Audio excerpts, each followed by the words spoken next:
നമസ്കാരം. കുട്ടിക്കാലത്ത് നാമം ജപിക്കണമെന്നുള്ളത് വലിയ നിർബന്ധമായിരുന്നു. നിലവിളക്ക് കത്തിച്ചാൽ അപ്പോൾ ഇരുന്ന് നാമം ജപിച്ചോണം. അങ്ങനെ ഈ ഹരിനാമ കീർത്തനം ഇങ്ങനെ പാടിപ്പതിഞ്ഞതുകൊണ്ട് എൻ്റെ മനസ്സിൽ ഇതിങ്ങനെ കിടപ്പുണ്ടായിരുന്നു. ഈ ഓങ്കാരമായ പുരൽ മൂന്നായി പിരിഞ്ഞുടനെ എന്ന് തുടങ്ങുന്ന ഹരിനാമ കീർത്തനം, അതിനകത്ത് 4 വരികൾ എൻ്റെ മനസ്സിൽ വല്ലാതെ സ്പർശിച്ചു.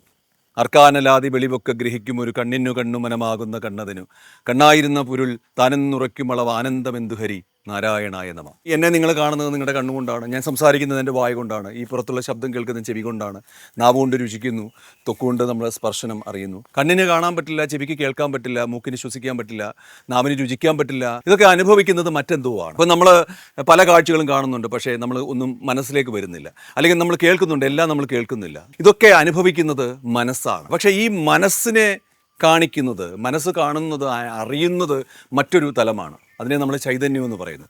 അപ്പോൾ കണ്ണ് അല്ല കാണുന്നത്, മനസ്സാണ് കാണുന്നത്. മനസ്സിന് കാഴ്ച കൊടുക്കുന്നത് നമ്മുടെ ഉള്ളിലെ ഒരു ചൈതന്യമാണ്, അല്ലേ? അത് പലതും പല രീതിയിലാണ് പറയുന്നത്. അവയർനെസ് എന്ന് പറയും, അല്ലെങ്കിൽ സാക്ഷി എന്ന് പറയും, ആത്മാവെന്ന് പറയും, അങ്ങനെ പല രീതിയിൽ പറയും. യഥാർത്ഥത്തിൽ അത് നമ്മൾ തന്നെയാണ്. അതാണ് ഹരിനാമ കീർത്തനത്തിലെ ഈ 4 വരി പറയുന്നത്. പുറത്തുള്ള കാര്യങ്ങൾക്ക് വേണ്ടിയല്ല നമ്മൾ കാണുന്നതും കേൾക്കുന്നതും അറിയുന്നതുമൊക്കെ. എൻ്റെ വേദന എൻ്റേതാണ്, ഞാൻ വേദനിച്ചു, ഞാൻ സന്തോഷിച്ചു എന്നൊക്കെ പറയുമ്പോൾ അനുഭവിക്കുന്നതിനപ്പുറത്തേക്ക് അറിയുന്ന മറ്റൊരു തലമുണ്ട്. അതാണ് നമ്മുടെ ചൈതന്യ ആത്മാവെന്ന് പറയുന്നത്. നമ്മുടെ ഉള്ളിലെ പ്രശ്നങ്ങളുടെ എല്ലാം കാരണം പുറത്തല്ല. പുറത്തുള്ള ഒരു കാര്യത്തിന് നമ്മളെ പരിഹരിക്കാനും പറ്റില്ല. എല്ലാ പ്രശ്നങ്ങളും നമ്മുടെ ഉള്ളിലാണെങ്കിൽ പരിഹാരവും നമ്മൾ കണ്ടെത്തേണ്ടത് നമ്മുടെ ഉള്ളിൽ തന്നെയാണ്. അതുകൊണ്ട് ഞാൻ പറയുന്നത്, ആത്മീയത യഥാർത്ഥത്തിൽ ചെന്ന് നിൽക്കേണ്ടത് നമ്മളെ തിരിച്ചറിയലാണെന്നാണ് എനിക്ക് തോന്നുന്നത്. ഏത് മതത്തിൻ്റെ ആയാലും ഏത് പ്രാർത്ഥനയായാലും എന്തായാലും എല്ലാവർക്കും നല്ലത് വരട്ടെ.